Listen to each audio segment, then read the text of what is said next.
sungguh baik, Yesus,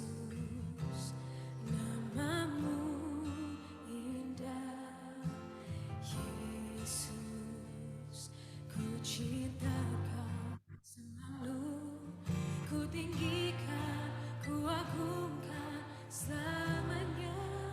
Panggil namanya Yesus, Yesus, kau sungguh baik, Yesus, namamu indah, Yesus, ku cinta kau selalu, ku tinggikan, ku agungkan selamanya. Ku mau memujimu, ku selalu pujimu, ku mau menyembahmu, ku selalu sembahmu. Kau yang layak terima semua pujian, kemuliaan hanya bagi Tuhan. Berikan tepuk tangan buat Tuhan Yesus. Haleluya.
wajah-Mu oh Tuhan, di dalam kekudusan-Mu. Bawaku dekat dalam hati-Mu. Ku rindu mendengar suara-Mu oh Tuhan, di tempat kudus-Mu sekarang. Ku rasakan kasih-Mu dan indahnya kekudusan-Mu, penuhi dengan kasih-Mu, diam di hadirat-Mu. Ku mengangkat tanganku dan ku bersyukur menyembah-Mu, penuhi dengan kasih-Mu, diam di hadirat-Mu.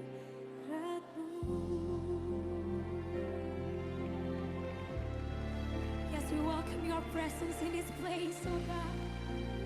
Oh, please, Lord. Penuhi hatiku dengan hadir-Mu.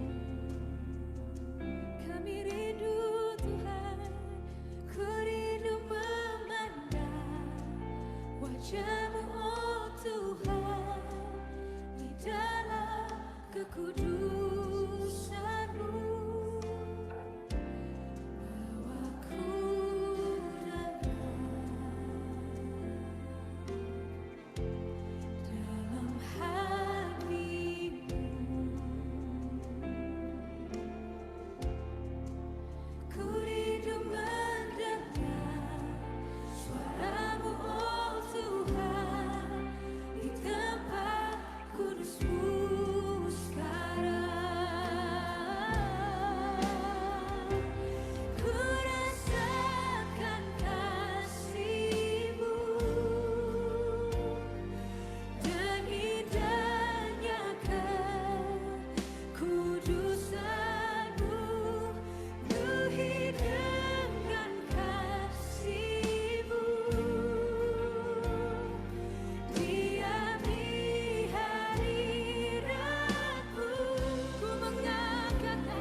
Sore Bapak Ibu saudara sekalian, selamat datang di dalam Zoom kita untuk ibadah kita bersama. Sebelum kita memulai akan ibadah, pastikan kita berada di tempat yang nyaman dan pastikan kita bisa fokus, kita bisa serius untuk sama-sama beribadah kepada Tuhan. Saya percaya meskipun kita berada di tempat yang berbeda-beda, tapi Tuhan kita adalah Tuhan yang maha hadir. Ia hadir di sini, Ia hadir bersama dengan saya di Salatiga, Ia hadir bersama dengan Bapak Ibu Saudara, Ia ada di Papua, Ia ada di Jakarta, Ia ada di Tumohon, dan sebagainya. Saya percaya Dia maha hadir. Karena itu Bapak Ibu Saudara yang dikasihi dalam Tuhan Yesus Kristus, Dia ada dan hadir di saat kita mau menyembah Dia. Haleluya. Sebelum kita memulai, mari kita mau angkat 1-2 menit, kita bersyukur pada Tuhan. Kita mau berkata kepada Tuhan, Tuhan terima kasih kasih-Mu. Terima kasih buat anugerah-Mu dalam kehidupan kami.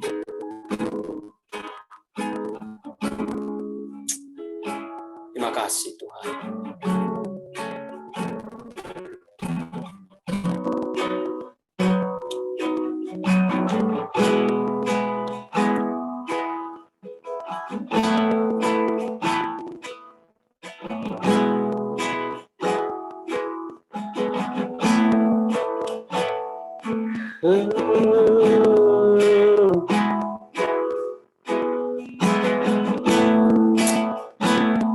Kami percaya Tuhan, bahkan di dalam alam semesta ini Tuhan, melukiskan akan kebesaran. Hal itu biarlah di sorga dan di bumi, memuliakan Engkau, memuliakan nama.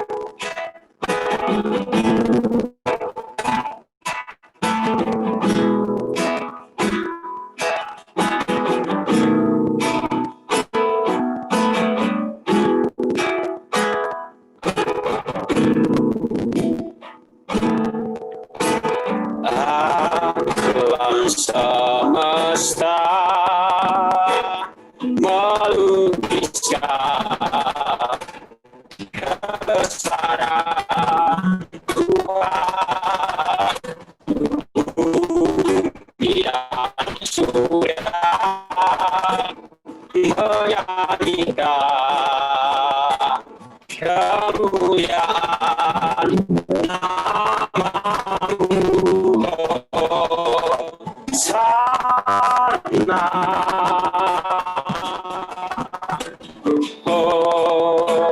Hosana, ayat dipuji serta Kau berhak juru sekarang dan selamanya, Raja atas segala raja, Nama-Mu besar dan mulia.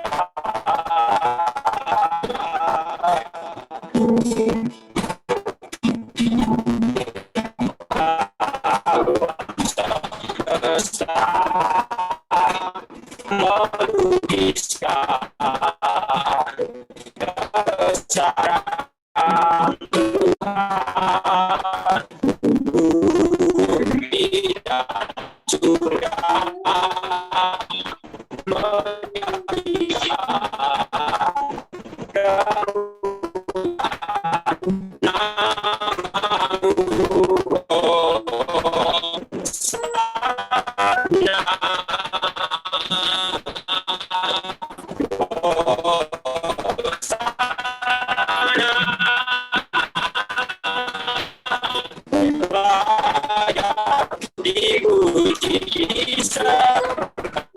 Kaulah yang bertata dulu sekarang dan selamanya.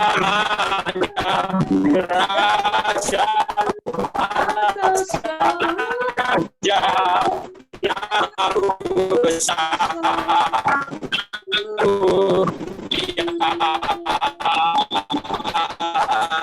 layak dipuji sembah. Kaulah yang bertata dulu sekarang dan atas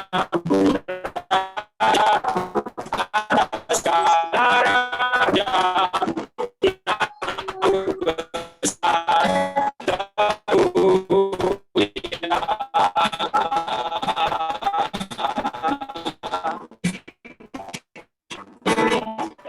alam semesta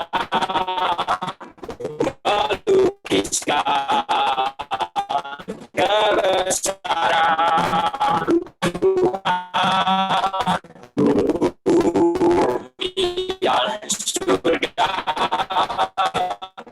menyanyikan kemuliaan namamu. Sana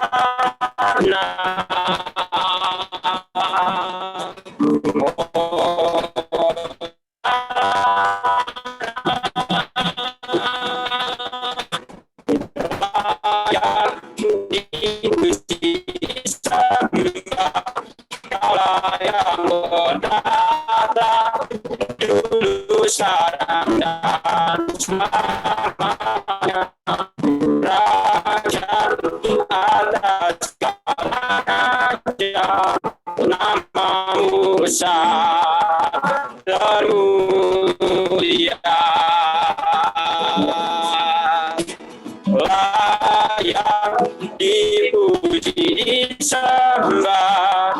Kaulah yang bertata dulu sekarang dan selamanya. Raja atas segala raja, namamu besar termulia. Namamu besar termulia. Namamu besar termulia.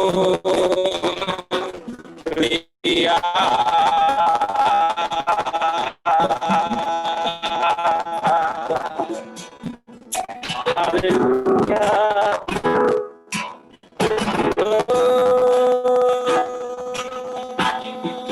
Haleluya. Kami bersyukur Tuhan, kami bersyukur buat kasih anugerah-Mu Tuhan.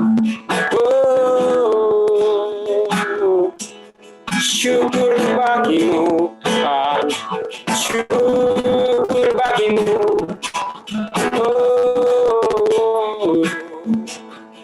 Haleluya, kami bersyukur.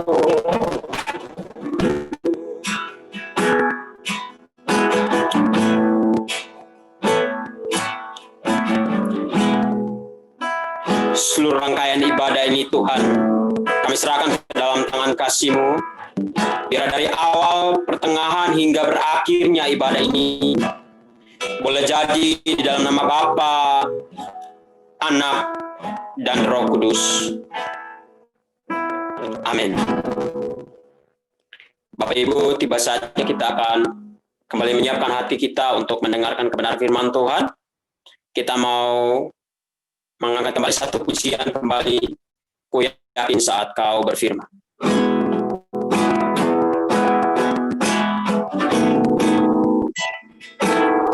Ku yakin saat kau berfirman,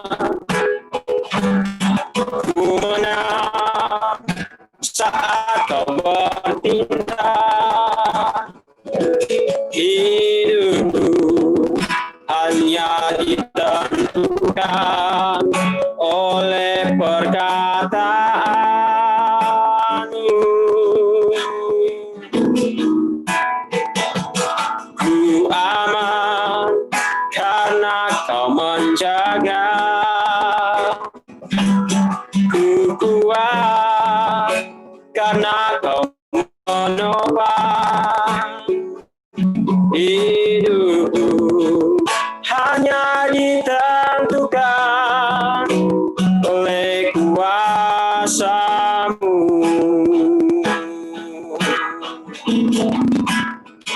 Bagi Tuhan tak ada yang mustahil. Bagi Tuhan tak ada yang tak mungkin. Mujizatnya disediakan bagiku. Ku diangkat dan dipulihkannya.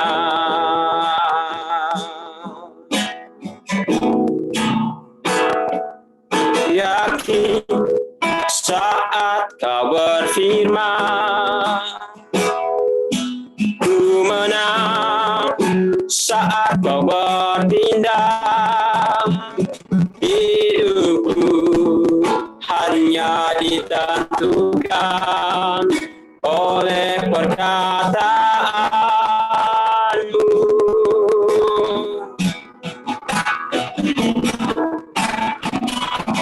Ku aman karena kau menjaga. Ku kuat karena kau menopang. Hidupku hanya ditentukan oleh kuasa-Mu.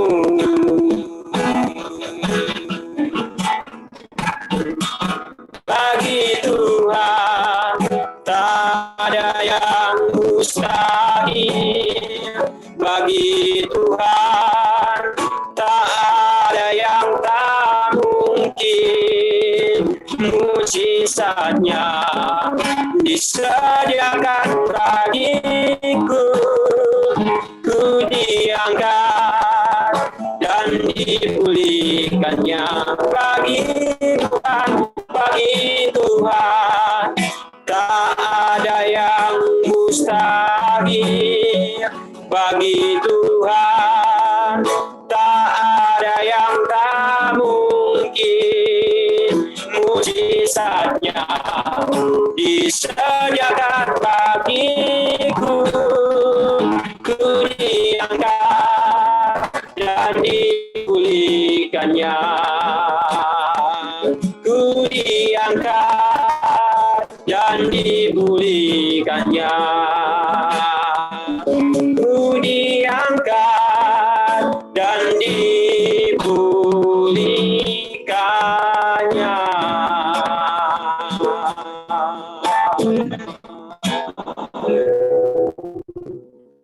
Saya serahkan kepada Bapak Hans. Baik, Shalom Bapak Ibu sekalian, dimanapun saudara berada saat ini, kita bersyukur pada Tuhan diberi kesempatan untuk beribadah bersama-sama, menaikkan pujian kepada Tuhan dan mendengarkan firman-Nya. Hari ini kita akan belajar satu hal, yaitu tentang Yesus sebagai terang dunia. Yesus berkata, "Akulah terang dunia." Kita akan melihat nats Alkitab kita di dalam Injil Yohanes pasal yang ke-9.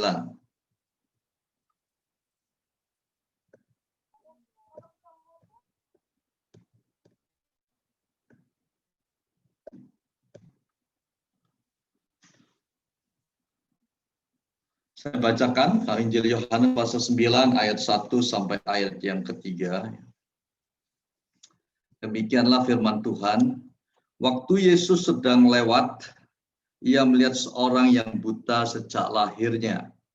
Murid-muridnya bertanya kepadanya, "Rabi, siapakah yang berbuat dosa? Orang ini sendiri atau orang tuanya sehingga ia dilahirkan buta?" Jawab Yesus, bukan dia dan bukan juga orang tuanya, tapi karena pekerjaan-pekerjaan Allah harus dinyatakan di dalam dia. Apakah suara saya bisa didengar dengan jelas? Sangat jelas, Pak. Oke ya. Baik, kita berdoa ya. Bapak bersyukur sore hari ini kami boleh bersama-sama mau belajar firman-Mu, minta Roh Kudus mengurapi kami, memberi terang ilahi, sehingga terang firman-Mu terbuka bagi setiap kami. Dan kebenaran firman-Mu memberikan pengharapan, memberikan kekuatan, memberikan sukacita bagi kami. Untuk kami terus melanjutkan pelayanan kami, melanjutkan hidup ini, untuk boleh menjadi berkat bagi banyak orang. Urapi hamba-Mu hanya alat dalam tangan-Mu, di dalam nama Yesus kami bersyukur dan berdoa. Amin. Jadi ayat ini dikatakan bahwa Yesus lewat dan dia melihat seorang yang buta sejak lahir. Ya. Lalu kemudian murid-muridnya bertanya siapa yang berdosa. Ya. Apakah orang tuanya, ya karena dia dari lahir sudah buta, atau mungkin anak itu sendiri. Ya, lalu Yesus berkata bukan kedua-duanya. Tetapi karena pekerjaan Allah harus dinyatakan di dalam dia. Apa maksudnya? Pekerjaan Allah harus dinyatakan di dalam dia. Kita tahu bahwa seorang anak bisa lahir cacat seperti itu, bisa saja terjadi oleh karena mungkin waktu dalam kandungan anak itu ditolak oleh orang tuanya.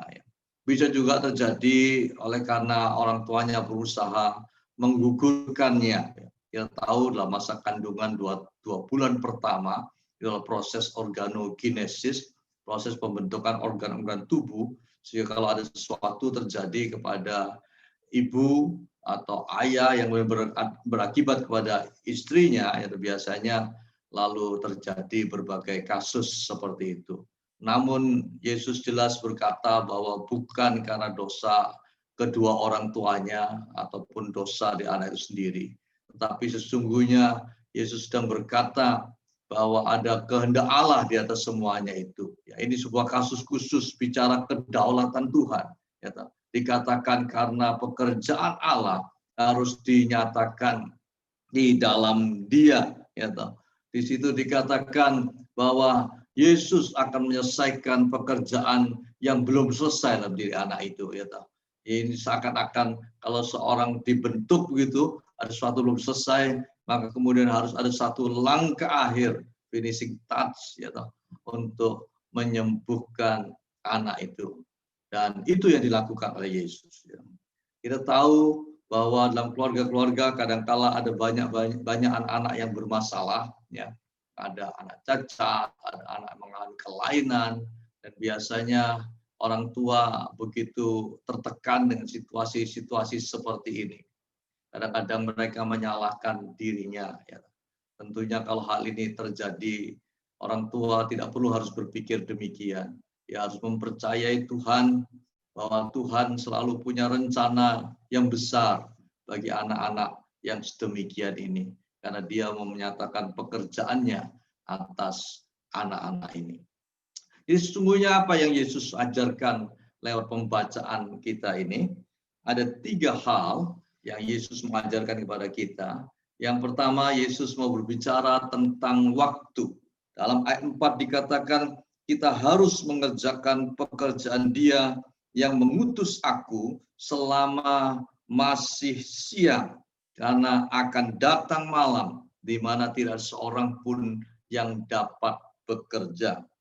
Jadi ayat ini berbicara tentang waktu. Dia berkata, selama masih siang, akan datang malam. Siang dan malam bicara waktu. Sejak awal zaman, waktu Tuhan menciptakan dunia ini, dia katakan, jadilah pagi, jadilah petang. Lah itu bicara tentang waktu. Waktu Tuhan berikan kepada kita satu hal yang pasti. 1 jam jelas itu 60 menit, sehari itu 24 jam, seminggu 7 hari, setahun 52 minggu. Ya.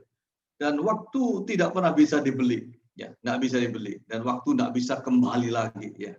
Hanya di dalam film-film aja kita lihat ada waktu yang balik. Ya. Tetapi sesungguhnya waktu tidak bisa dibeli. Ya. Orang dunia berkata time is money. Sesungguhnya nggak demikian. Karena uang hilang bisa dicari lagi. Tetapi waktu, kalau hari ini lewat, maka hari ini tidak bisa kembali lagi. Kalau ada waktu-waktu tertentu yang sangat menentukan, di mana Tuhan mau kita mengambil keputusan-keputusan yang ilahi. Kalau kita lewatkan itu tidak bisa kembali lagi. Ya. Jadi waktu itu sesuatu yang sangat berharga. Dan Alkitab, kekristenan mengajarkan bahwa waktu itu bersifat linier. Sebabnya dalam kitab Wahyu dikatakan Tuhan berfirman, akulah Alfa dan Omega, aku yang awal dan yang akhir. Jadi sebuah garis lurus. Kekristenan bicara waktu sebuah garis lurus, ya. Ada waktu mulai, ada waktu berakhir. Demikian juga hidup kita, ya toh. Nah, khususnya zaman sekarang di mana kita menghadapi pandemi, banyak orang mengkaitkan pandemi COVID-19 dengan akhir zaman. Banyak orang berkata ini adalah akhir segala sesuatu, ya, akhir segala sesuatu. Lalu kemudian, tapi orang mungkin akan berkata, apa benar demikian? Karena 100 tahun yang lalu pun juga pernah terjadi wabah yang mirip seperti ini, ya, flu Spanyol, Spanish flu, ada ya. Dan banyak juga orang meninggal. Dan saat itu orang juga berkata ini akhir zaman. Bagaimana mungkin sekarang juga akhir zaman? Seakan-akan itu tidak ada kenyataannya. Tetapi saya kira hal-hal semacam ini bukan satu hal yang keliru. Ya, karena memang hal-hal semacam ini membawa kita memahami bahwa ini adalah tanda-tanda yang Tuhan berikan.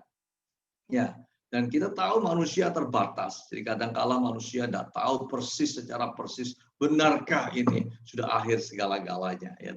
Tetapi satu hal yang kita harus mengerti dalam pandangan Tuhan, 2 Petrus pasal 3 ayat 8-9, dia berkata bahwa satu hari itu 1000 tahun. 1000 tahun di mata kita, di mata Tuhan itu satu hari.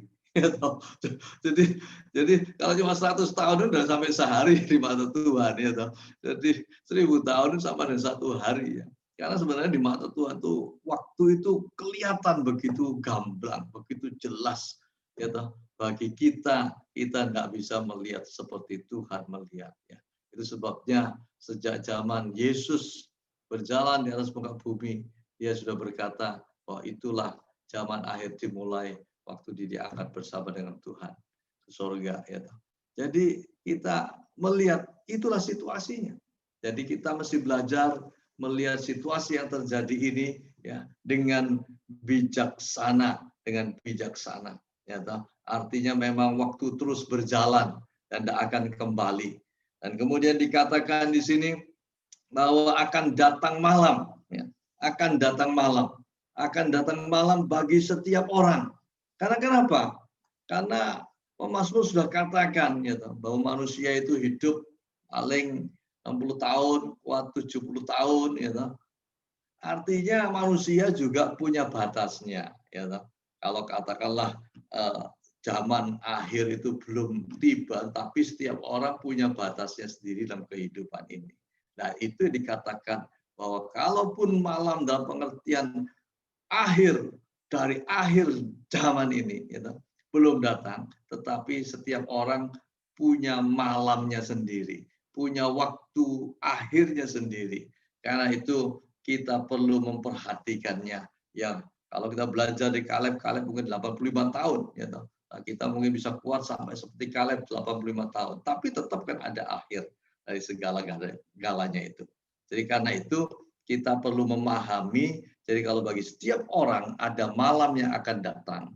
Jadi kita harus perhatikan bagaimana kita menggunakan waktu ini. Supaya jangan sampai setelah kita masuk di masa yang malam, itu kalau kita berkata, aduh kalau saja seandainya lah, itu kata-kata penyesalan.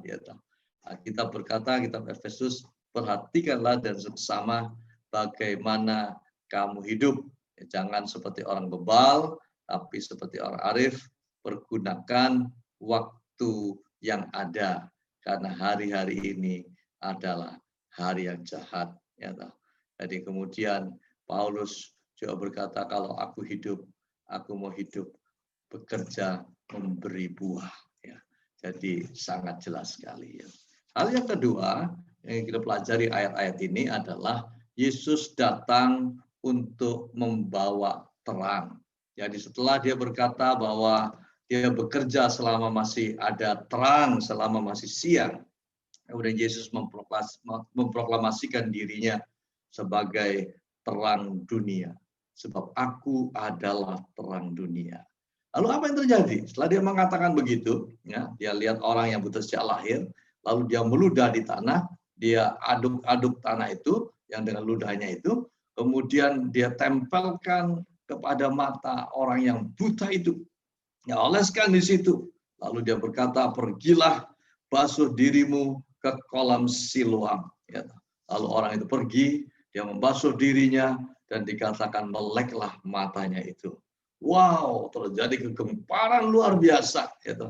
Lalu orang-orang yang kenal dengan pengemis ini, ya, dia berkata, "Loh, ini kan pengemis, tetangga-tetangga tahu pengemis itu kan?" Ya. Lalu ada yang berkata, "Ya benar dia." Tapi yang lain-lain berkata, "Enggak, bukan dia, hanya mirip aja dengan dia." Gitu. Akhirnya pengemis yang buta sejak lahir itu dia berkata, "Memang benar aku ini." Wow, luar biasa. Lalu kemudian dibawalah dia untuk menemui orang-orang Farisi. Lalu kemudian orang-orang Farisi dia bertanya kepadanya, ya toh, bertanya, bagaimana kamu bisa menjadi melek? Maka dia cerita hal yang sederhana, ya toh, bahwa Yesus itu meludah lalu mengoleskan ke matanya, dia menjadi sembuh. Lalu kemudian mereka berkata, tapi kejadian peristiwa itu terjadi pada hari Sabat. Kalau demikian, bagaimana mungkin orang yang berdosa bisa melakukan hal yang semacam itu? Jadi timbullah pertentangan di antara banyak orang itu. Timbul pertentangan. Sampai kemudian mereka karena tidak percayanya, maka orang-orang Farisi ini kemudian datang kepada orang tua daripada orang yang buta ini. Dan dia bertanya, apakah ini benar anakmu? Apakah benar dia lahir buta? Orang tua berkata, ya benar ini anak saya. Dan saya tahu dia lahir buta. Tetapi soal dia melek sekarang dan bagaimana itu terjadi, kamu tanya aja sama dia, karena dia sudah dewasa. Ini ayah ibunya takut, saudaraku ya, karena dia takut orang-orang Farisi di situ. Akhirnya sekali lagi orang Farisi bertanya pada orang yang buta sejak lahir itu. Dia tanya, ya toh, katakan pada kami, ya toh, di hadapan Allah kami tahu orang itu berdosa. Lalu apa yang terjadi? Dia menjawab dengan sangat sederhana. Ya, dia berkata, ya, yang aku tahu, aku tadi buta, ya, dan sekarang aku melihat. Sederhana sekali. Aku tadi buta dan sekarang aku melihat. Jadi di sini kita melihat bahwa Tuhan Yesus kuasanya tidak berubah. Dulu, sekarang, dan selama-lamanya. Waktu orang Farisi mengejar dia kembali. Dia mempertanyakan lagi kepadanya. Dengan mengatakan bahwa tidak mungkin dia datang dari Allah. Maka orang yang sembuh dari butanya ini, dia hanya berkata, jika orang itu tidak datang dari Allah, ia tidak bisa berbuat apa-apa. Sangat sederhana. Jelas aku tadi buta, bahkan buta sejak lahir. Tapi hari ini aku melihat bagaimana mungkin dia tidak datang dari Tuhan. Banyak orang hari ini berdebat tentang kuasa Tuhan. Kalau dikatakan kuasa Tuhan sudah tidak berlaku.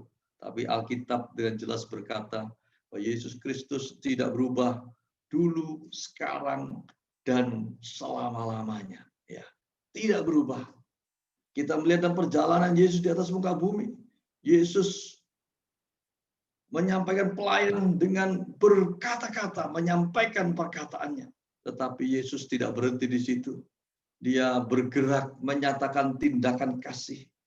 Waktu melihat orang yang lapar, yang haus, dia datang memberikan makanan.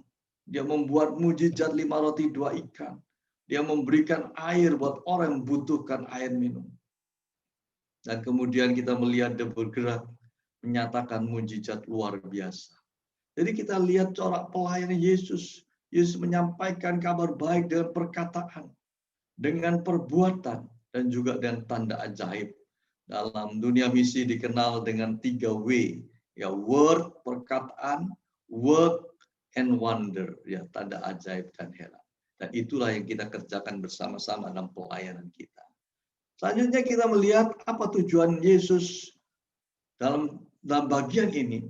Dia bukan cuma berbicara kepada orang yang buta, tetapi dia juga berbicara kepada orang-orang yang buta secara rohani. Siapa mereka? Yaitu orang-orang Farisi ini. Itu sebabnya dalam ayatnya yang ke-39, Yesus berkata, aku datang ke dalam dunia untuk menghakimi, supaya barang siapa yang tidak melihat, dapat melihat. Tapi barang siapa yang dapat melihat, lalu menjadi buta. Jadi ini sebuah sindiran dengan tepat sekali Yesus menyatakan bahwa ada orang-orang yang buta secara rohani. Dalam Alkitab kita melihat sebuah kisah yaitu tentang Nikodemus, seorang guru, ya, seorang yang belajar agama, ya, tetapi waktu itu dia datang pada Yesus pada malam hari. Dan dia bertanya pada Yesus, guru, ya, bagaimana aku bisa masuk ke kerajaan surga? Yesus berkata kepadanya, kalau engkau tidak lahir kembali, engkau tidak masuk dalam kerajaan surga. Di situ Nikodemus bingung, gimana bisa lahir kembali? Saya sudah tua, ya, apa saya mesti masuk rahim ibu saya lagi? Ya. Yesus berkata, kamu ini guru tapi kok tidak mengerti. Ya. Yesus sedang berbicara tentang lahir oleh Roh Kudus, ya, bukan lahir secara jasmani. Karena lahir secara jasmani kita membawa dosa itu, tetapi kita perlu lahir secara rohani sehingga kita bukan menjadi anak secara jasmani, tetapi menjadi anak secara rohani, yaitu anak-anak Tuhan. Sehingga kalau Tuhan menjadi Bapa kita, maka kemudian sebagai anak kita akan tinggal di rumah Bapa. Disinilah Yesus datang kepada orang-orang yang buta secara rohani, supaya menerangi hati mereka dan mereka menjadi celik secara rohani. Tanpa pekerjaan Roh Kudus, tidak mungkin bisa terjadi. Waktu Rasul Paulus, dia melihat penglihatan ke Makedonia dan dia menyeberang dari Asia menuju ke Filipi. Di situ dia berbicara di sinagoge. Lalu kemudian ada perempuan penjual kain ungu namanya Lydia. Dikatakan jelas bagaimana Roh Kudus membuka pikirannya, membuka hatinya. Maka kemudian dia bisa menerima kebenaran itu. Sesungguhnya banyak orang yang buta rohaninya. Dan mereka perlu terang itu. Tetapi kalau terang itu menerangi pikirannya, hatinya, baru mereka terbuka. Sehingga mereka bisa celik secara rohani. Pelayanan kita, begitu banyak ribuan anak Tuhan percaya kepada kita. Supaya mereka bisa dibimbing mengenal terang hidup, yaitu Yesus Kristus Tuhan. Dan tidak bisa terjadi tanpa pekerjaan Roh Kudus. Disinilah kita perlu semua berlutut di hadapan Tuhan. Minta kuasa Tuhan. Minta Roh Kudus bekerja. Karena tanpa itu, tidak ada seorang pun bisa mengenal Yesus. Nggak bisa. Orang itu butuh dibukakan oleh Roh Kudus. Orang yang buta secara rohani butuh pertolongan Roh Kudus sehingga mata rohaninya terbuka. Waktu Injil disampaikan, waktu berita keselamatan disampaikan kepada mereka, sehingga mereka bisa menerimanya di dalam hidupnya dan mengubah hidupnya. Saudara, tanpa itu nggak bisa. Kadang orang bisa mengerti, tetapi ya berhenti di akalnya, tidak masuk di hatinya. Jarak antara pikiran dan hati begitu dekat. Tapi kadang-kadang ada satu orang butuh setahun, butuh 5 tahun, butuh 10 tahun. Untuk dia sungguh mempercayai Tuhan dalam hidupnya. Dan menerima keselamatan di dalam nama Tuhan Yesus. Dibutuhkan karenanya seluruh kita bergandeng tangan. Untuk berdoa kepada Tuhan. Supaya anak-anak ini dipercayakan kepada kita. mereka bisa menerima terang hidup itu. Dan sesungguhnya saudaraku, Tuhan juga berbicara bukan cuma kepada orang yang buta secara rohani, Tuhan berbicara kepada dunia yang gelap ini. Dia datang sebagai harapan bagi dunia yang gelap. Kita sadar bahwa kebutaan rohani terkait dengan dunia yang gelap ini. Dunia di mana dosa ada di mana-mana, ya. Dikatakan semakin hari dunia ini semakin gelap, semakin cemar, ya. Yang cemar semakin cemar, ya. Sehingga kita lihat kalau dulu orang berbuat dosa, orang malu, orang takut, sekarang justru orang tidak takut-takut lagi, semua terbuka, ya. Orang dulu kalau orang jadi koruptor ya malu dong, ya. Sekarang jadi koruptor tetap senyum-senyum aja, ya. Orang berbuat hal-hal yang mencemarkan, ya tetap saja tersenyum, gitu. Dunia sudah berubah sekali, ya. Di dunia yang kita hidup ini sudah seperti Sodom dan Gomora, ya. Sodom dan Gomora, ya.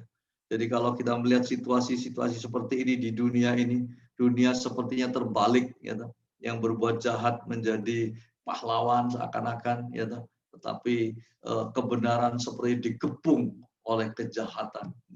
Jadi keadaan dunia ini sepertinya tidak ada harapan. Tetapi yang menarik, kalau kita belajar firman Tuhan berkata bahwa terang itu bercahaya dalam gelap. Dan kegelapan itu tidak dapat menguasainya. Jadi kalaupun terang itu seperti lilin yang kecil pun tetap dia menyala dan gelap tidak bisa menguasai dia. Dan ini suatu esensi dari terang itu yang sangat luar biasa. Jadi sangat luar biasa. Ya. Terang itu bercahaya dan gelap tidak akan dapat menguasainya. Dan di sini, kenapa? Bahwa Yesus memberi harapan pada dunia. Karena kebangkitannya dari kematian sudah memberikan suatu pengharapan. Karena waktu dia bangkit dari kematian, dia mengalahkan dosa dan mengalahkan maut, ya. Sesuatu yang paling ditakuti, sesuatu yang membelenggu hidup orang. Di sini dikatakan sesungguhnya bahwa di dalam Yesus ada harapan bagi dunia yang gelap ini, bahwa terang itu ada dan sudah ada dalam dunia ini, ya. Dan tidak berhenti di situ. Kemudian apa yang kita baca ini, kita melihat bahwa orang yang buta tadi, ya, dikatakan oleh Yesus telah dioles dengan tanah yang berludah itu. Yesus berkata, pergilah ke Siloam, basuh dirimu di sana. Ya, kata Siloam berarti yang diutus, ya. Jadi di situ sebenarnya berbicara satu hal bahwa mereka, ya, orang-orang ini adalah orang-orang yang diutus oleh Tuhan untuk menjadi terang bagi dunia ini. Bukan saja Yesus diterang bagi dunia, tetapi kamulah terang dunia. Itu sebabnya Yesus dalam Yohanes pasal 9, ayatnya yang kelima tadi berkata, selama aku di dalam dunia. Selama di dalam dunia. Ya. Nah, setelah Yesus tidak di dunia gimana? Ya, kamulah yang menjadi terang dunia, ya. Menarik sekali, ya. Yesus juga berkata, ya, dalam doanya yang terakhir, ya, Yohanes pasal 17 ayat yang ke-18, ya. Dia berkata bahwa sebagaimana Bapa mengutus aku, sekarang aku mengutus kamu, ya, ke dalam dunia. Jadi kita diutus oleh Bapa, ya, menjadi terang bagi dunia ini, ya. Luar biasa janji Tuhan buat kita sekalian. Kalau kita menjadi terang yang diutus ke dalam dunia. Nyata, apa kemudian yang harus dilakukan? Dalam Injil Matius pasal 5, ya, ayat yang sangat terkenal, ya, Injil Matius pasalnya yang kelima. Dia berkata kepada kita demikian. Kamu adalah terang dunia. Kota yang terletak di atas gunung tidak mungkin tersembunyi. Lagi pula orang akan menyalakan pelita di atas, lalu meletakkannya di bawah gantang, melainkan di atas kaki dian sehingga menerangi semua orang di dalam rumah itu.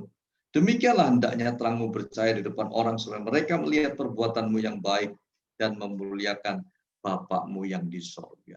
Jadi kalau kita menjadi terang. Terang itu seperti pelita mesti ada di kaki dia, ya. Sehingga ada di tempatnya, lalu orang bisa melihat terang itu. Seperti kota yang tidak tersembunyi. Jadi di sini ada ayat yang menarik sekali berkata bahwa ya, hendaklah terangmu bercahaya di depan orang. Terangmu bercahaya di depan orang. Bagaimana terang itu berbicara tentang ya pikiran kita, bicara perkataan kita, bicara tindakan kita, bagaimana itu dinyatakan sehingga kemudian orang melihat hidupmu, hidupku, ya. Mereka melihat Kristus dalam kita, dinyatakan. Ya, artinya Tuhan mau supaya kita melakukan sesuatu ya, bagi Tuhan dan bagi sesama. Ya. Saya ingat satu kali waktu saya ada di Pulau Aceh, ya, waktu tsunami tahun 2005, ya, 2005. Waktu itu kita putuskan untuk melayani penduduk di Pulau Aceh, ya, yang desa-desanya waktu itu hancur. Waktu itu saya ke sana, lalu ada satu orang insinyur yang kita minta dari Sumatera Utara waktu itu ya, dari Medan untuk datang untuk menggambar segala macam. Malam itu kami tinggal di kemah, di tenda, dan masih gelap di situ ya, tidak ada lampu, tidak ada apa-apa. Malam itu lalu dia heran, dia tahu saya dari Jakarta, ya. Terus kemudian dia tanya, Bapak ini kok mau ya melakukan hal-hal seperti begini, katanya. Buat dia heran sekali. Ya. Saya katakan kepada dia, lah kita ini dipanggil untuk melayani sesama yang menderita, yang susah. Ya.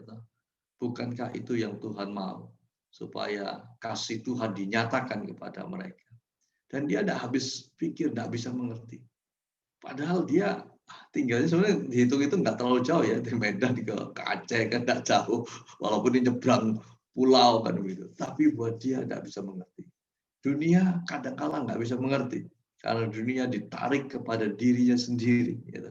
Tetapi Tuhan mau setiap kita yang menerima kasih Tuhan dan selamat dari Tuhan tidak berdiam diri, tetapi harus melakukan sesuatu, menyatakan kasih Tuhan kepada orang lain. Ya. Kita ingat juga waktu ada konflik besar di Maluku Utara. Banyak orang menderita, banyak orang supply logistik diputuskan. Ribuan, mungkin puluhan ribu orang menderita di Halmahera. Saat seperti itu, tahu kita mendapat telepon. Ada orang berkata, apa yang bisa kita bantu buat mereka? Saya katakan, ya mereka butuh logistik. Tetapi apakah bisa dikirim ke sana? Ya, kita akan kirim, kita cari cara. Dan luar biasa, satu teman kita, Fyodor Alorida, dia dengan berani dia memandu logistik, pengiriman logistik dari Bitung menuju ke Halmahera, dan itu kejar-kejaran ya, di tengah laut dan pasukan-pasukan musuh. Ya. Wah, luar biasa. Dan waktu saya datang ke Halmahera, penduduk itu ingat semua peristiwa itu, dia berkata, aduh terima kasih, kami ditolong, kami dibantu. Kalau tidak ada bantuan, semua susah sekali di masyarakat, katanya. Ya bantuan makanan, bantuan obat-obatan, dan lebih daripada itu sebenarnya yang mereka lihat adalah kasih dan perhatian yang luar biasa. Ya saya ingat malam Natal puluhan tahun yang lampau, saya bersama Bu Umi waktu itu berjalan di pinggir rel kereta api di sepanjang daerah di dekat Jakarta Pusat. Di tepi sungai, di tepi kali itu. Lalu malam Natal saya ingin membagikan bingkisan kepada mereka. Lalu saya lihat ada satu gubuk yang begitu kecil, lalu saya ketok-ketok katakan, Bu, ini malam Natal, kami ingin berbagi buat ibu sekeluarga, apakah bersedia? Terus pintunya dibuka, karena ibu nongol kepalanya, terus kami masuk di situ. Dan kaget ibu itu hanya bersama dengan bayinya, ya, anaknya. Kemudian kami berbagi, kami ceritakan kasih Tuhan, lalu mau mendoakan mereka. Apa yang terjadi? Ternyata mengejutkan sekali. Dia ini adalah seorang yang sudah terhilang. Tadinya dia anak seorang hamba Tuhan, pendeta, tetapi jalannya tersesat. Dia mengikuti laki-laki yang tidak setuju oleh orang tuanya, dan dia datang ke Jakarta. Dia terlunta-lunta, dia tidak punya tempat tinggal. Akhirnya dia tinggal di tepian kali, di pinggir kereta api. Dan waktu dikatakan waktu dia hamil, dia melahirkan, anak itu lahir tanpa bidan, dan itu anak keluar dan dia gunting sendiri itu pusarnya ya, pusar bayi. Dan mengerikan sekali mendengar kesaksiannya. Dia pikir dia sudah terbuang, dia sudah jauh dari Tuhan. Tidak ada orang peduli. Malam itu Tuhan menuntun kami untuk bertemu dengan dia, menyatakan bahwa Tuhan mengasihi dia. Dan minggu berikutnya orang ini datang kembali kepada Tuhan. Luar biasa. Betapa banyak orang yang terhilang seperti ini di sekitar kita. Berapa banyak anak-anak yang Tuhan percayakan kepada kita. 8.000 anak. Maukah kita menggunakan kesempatan ini untuk memastikan bahwa kita memberitakan kabar baik kepada mereka. Memastikan bahwa anak-anak yang kita layani, mereka punya pengalaman hidup, punya persekutuan hidup dengan Tuhan. Memastikan bahwa kita membimbing mereka, mendidik mereka untuk mengenal Tuhan dan diperlengkapi sehingga mereka jadi pemimpin masa depan bangsa dan gerejanya dan negara ini. Saudara, gunakan waktu yang ada pada kita. Jangan sia-siakan itu. Karena ada waktunya di mana malam tiba dan kita tidak bisa lagi bekerja. Selagi ada waktu bagi kita, biar kita berkata, Tuhan, ini aku. Pakai aku. Jadi alatmu. Pakai aku Tuhan. Jadi berkat. Buat anak-anak yang kau percayakan bagiku.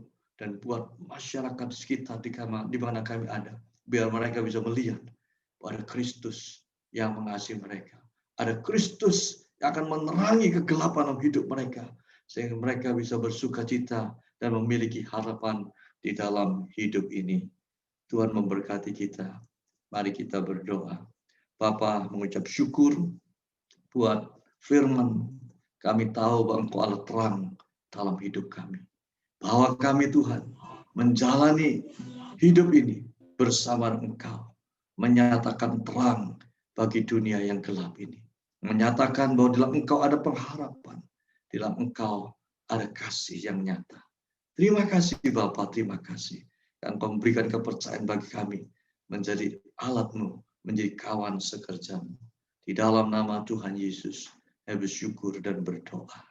Amin. Saya kembalikan.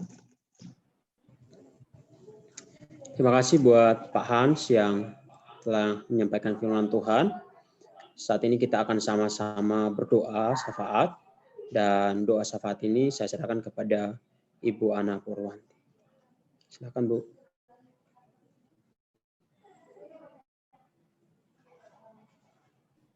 Kita percaya bahwa Tuhan selalu ada di dalam kehidupan kita. Terima kasih Tuhan buat kasih setia-Mu Tuhan. Terima kasih buat anugerah yang Kau terus berikan bagi setiap kami pada sore hari ini, di mana kami boleh hadir saat ini Tuhan. Kami boleh ada Tuhan, itu semua karena anugerah-Mu Tuhan. Tuhan, Kau mengampuni setiap kami, jika Engkau mendapati kami, oh Bapa, undur dari hadapan-Mu Tuhan. Pengampunan yang daripada Engkau nyata dalam kehidupan kami Tuhan. Bapa, biarlah lewat firman-Mu saat ini Tuhan kami dipulihkan Tuhan. Lewat firman-Mu saat ini kami diperbaharui ya Bapa. Ajar kami Tuhan untuk kami selalu mendekatkan diri kepada Engkau. Jadikan kami terang-Mu Tuhan. Jadikan kami alat-alat-Mu Tuhan untuk menjadikan saksi-Mu di bangsa kami ini Tuhan. Terima kasih ya Bapa. Bapa, biarlah waktu yang sudah masih tersisa ini Tuhan kami boleh melakukan sesuai dengan rencana-Mu Tuhan. Kami boleh melakukan sesuai dengan kehendak-Mu bagi setiap kehidupan kami yang ada Tuhan, terlebih bagi bangsa ini, bagi setiap umat-Mu ya Bapa. Terima kasih Tuhan, saat ini kami berdoa bagi hamba-Mu yang sudah menyampaikan kebenaran firman-Mu Tuhan. Tuhan, Engkau semakin hari semakin nyatakan kasih-Mu, kuasa-Mu di dalam hamba-Mu, keluarga hamba-Mu, apapun yang menjadi rencanamu Tuhan, Engkau yang berkuasa Tuhan.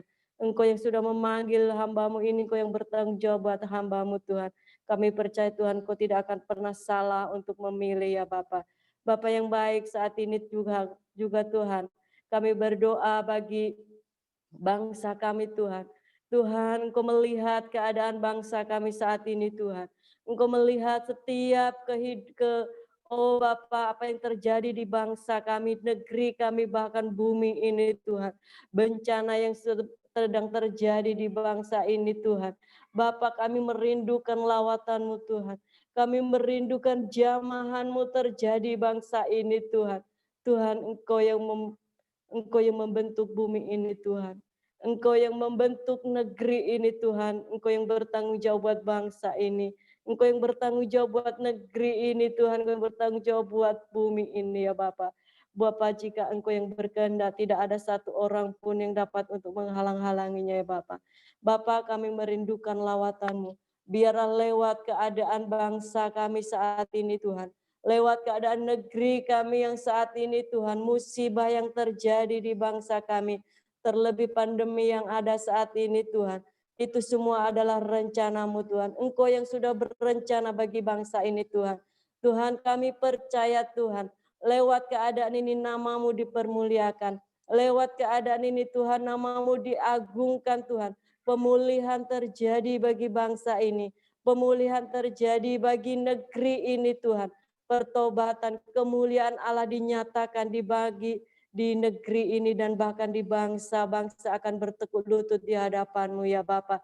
Dan setiap lutut akan mencari Engkau. Setiap lutut akan bertelut memanggil Engkau sebagai juru selamat mereka ya Bapa. Terima kasih Tuhan.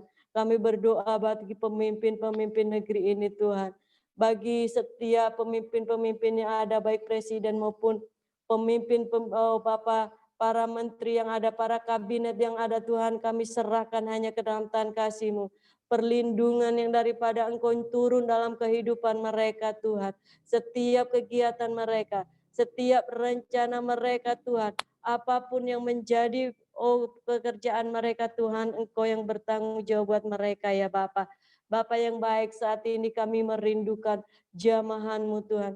Kami merindukan pemulihan-Mu bagi bangsa ini Tuhan. Tuhan, Engkau mengasihi setiap umat-Mu Tuhan. Engkau mengasihi setiap Bapak anak-anak-Mu yang ada Tuhan. Di mana Tuhan masih banyak jiwa-jiwa yang belum mengenal Engkau Tuhan. Di mana masih banyak orang-orang hidup di dalam kegelapan saat ini Tuhan. Engkau mengasihi mereka Tuhan. Jangan biarkan mereka jauh dari hadapan-Mu Tuhan. Jangan biarkan Tuhan mereka Tuhan terus terjerumus di dalam kegelapan dosa ya Bapa. Tuhan, Engkau mengasihi mereka Tuhan. Tuhan, Engkau menjamah setiap mereka yang ada Tuhan. Engkau pulihkan kehidupan mereka saat ini ya Bapa. Bapa, para medis yang ada Tuhan. Tuhan,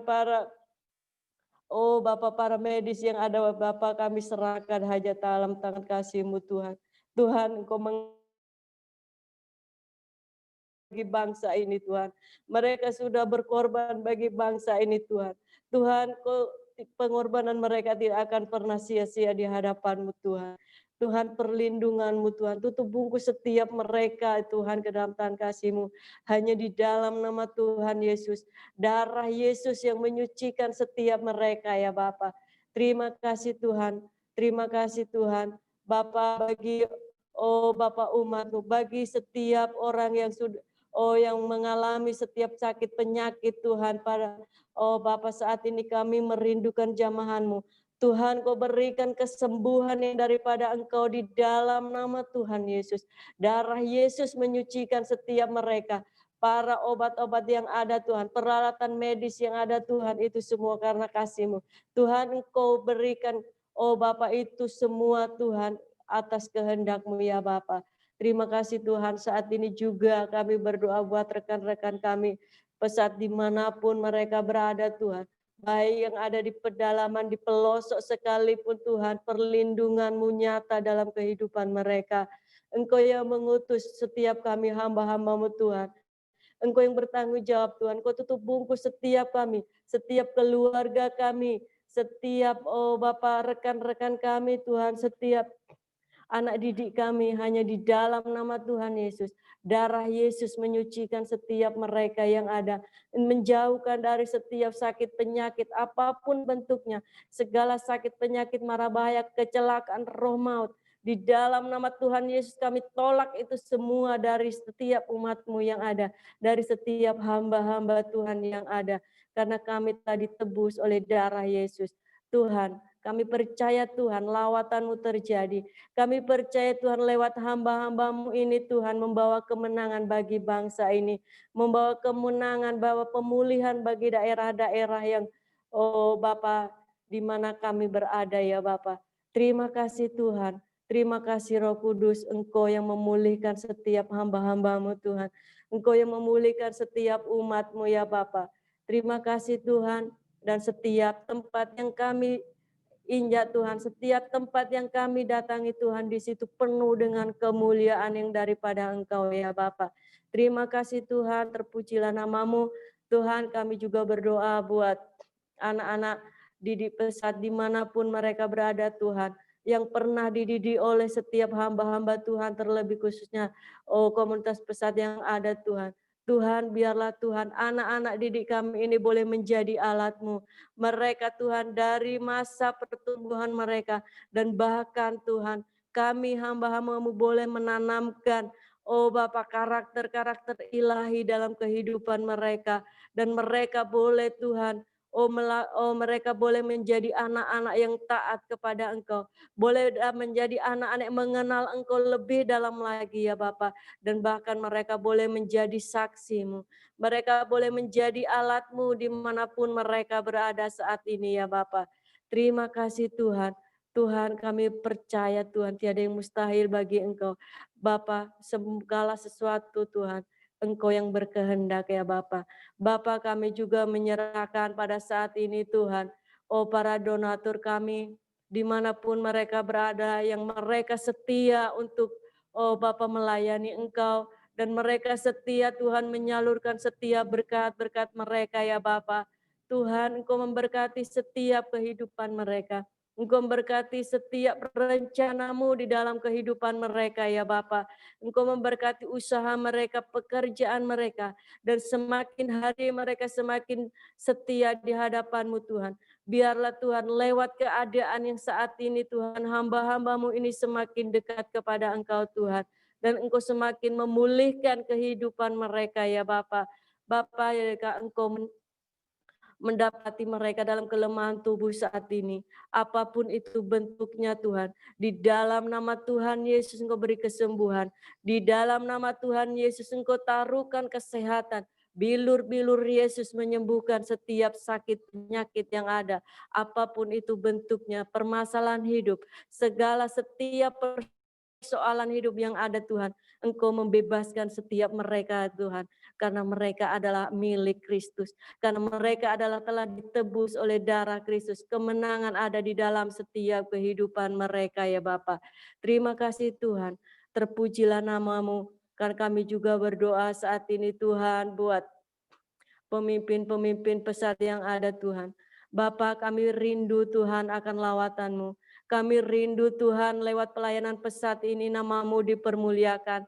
Kami rindu lewat pelayanan pesat ini Tuhan, nama-Mu diagungkan, bahkan Bapa menjadi terang bagi setiap dunia, dan bahkan setiap bangsa-bangsa akan Bapa, setiap bangsa-bangsa akan memandang Engkau ya Bapa. Mereka pasti akan Bapa mengaku Engkau sebagai juru selamat mereka Tuhan. Kami percaya Tuhan, pelayanan pesat boleh Bapa boleh dimenangkan ya Bapa. Kami berdoa Tuhan buat pemimpin-pemimpin yang ada, untuk Ibu Vidi sebagai pemimpin kami Tuhan, untuk Pak Gondo Tuhan, untuk Pak Han Tuhan, dan untuk Pak Bambang dan yang lainnya Tuhan, kami serahkan halnya dalam tangan kasih-Mu. Tuhan, kami merindukan Tuhan akan kuasa-Mu ya Bapa. Terang-Mu bercahaya bagi setiap hamba-hamba-Mu ini Tuhan. Terang-Mu bersinar bagi setiap hamba-hamba-Mu saat ini Tuhan. Kemanapun hamba-Mu melangkah, di situ kuasa Tuhan dimuliakan. Kuasa-Mu dinyatakan bagi setiap hamba-hamba-Mu yang ada Tuhan. Engkau yang memilih mereka Tuhan. Kami percaya Tuhan, Engkau tidak akan pernah salah untuk memilih mereka ya Bapa. Tuhan, api-Mu menyala-nyala dalam kehidupan mereka. Dan bagi yang ada di Salatiga, yang ada di Jakarta, dan bahkan yang ada di Bapa wilayah-wilayah sekalipun, kami hanya berserah kepada Engkau. Perlindungan-Mu terus nyata dalam kehidupan mereka ya Bapa. Terima kasih Tuhan. Terpujilah nama-Mu Bapa. Kami bangga memiliki Allah yang seperti Engkau. Kami bangga memiliki Allah yang luar biasa yang seperti Engkau Tuhan. Daerah-daerah yang kami layani Tuhan penuh dengan kuasa-Mu. Terima kasih Tuhan. Kami serahkan sore hari ini bersama-sama dengan Engkau dan lawatan-Mu terjadi Tuhan bagi setiap umat-Mu. Terima kasih Tuhan, kami percaya tiada yang mustahil bagi Engkau Tuhan. Di dalam nama Tuhan Yesus kami sudah berdoa dan bersyukur. Amin. Terima kasih buat Ibu Ana Purwanto yang telah membawakan doa. Bapak Ibu, tiba saatnya kita mengakhiri akan ibadah kita. Sebelum itu kita angkat satu pujian kembali yang berkata, terima kasih Yesus.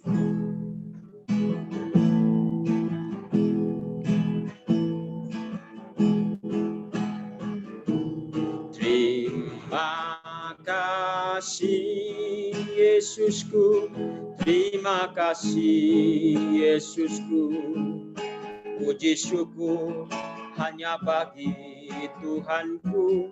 Terima kasih Yesusku, terima kasih Yesusku, puji syukur hanya bagi Tuhanku. Terima kasih Yesus, terima kasih Yesusku, terima kasih Yesusku, puji syukur hanya bagi Tuhanku. Terima kasih Yesusku, terima kasih Yesusku, puji syukur hanya bagi Tuhanku. Puji syukur hanya bagi Tuhanku. Saya serahkan kepada Pak Hans untuk memimpin dalam doa berkat. Mari kita berdoa. Bapa, sungguh kami bersyukur untuk semua kebaikan-Mu. Hanya terima kasih yang kami bisa sampaikan kepada-Mu ya Tuhan. Untuk semua yang Kau lakukan dalam hidup kami. Sehingga kami boleh ada hari ini sebagaimana kami ada. Itu semua ada kemurahan Tuhan belaka. Tuhan, pakai hidup kami sampai pada akhirnya. Supaya kami boleh memuliakan Engkau.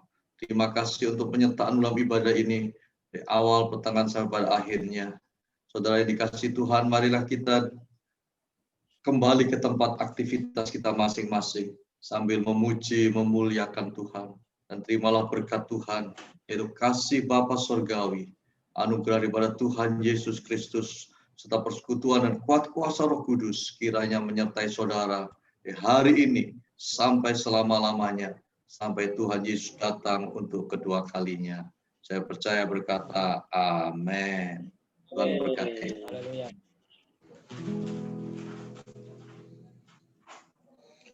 Terima kasih Bapak Ibu, ibadah kita sudah selesai. Tuhan Yesus memberkati. Terima kasih Pak Han. Sama-sama. Terima kasih buat Terima kasih Pak Hans. Terima kasih Pak Hans. Sama-sama. Terima kasih. Sehat-sehat Pak. Hai Pak Elia. Terima kasih Pak. Terima kasih Ana sudah berdoa. Terima kasih Pak.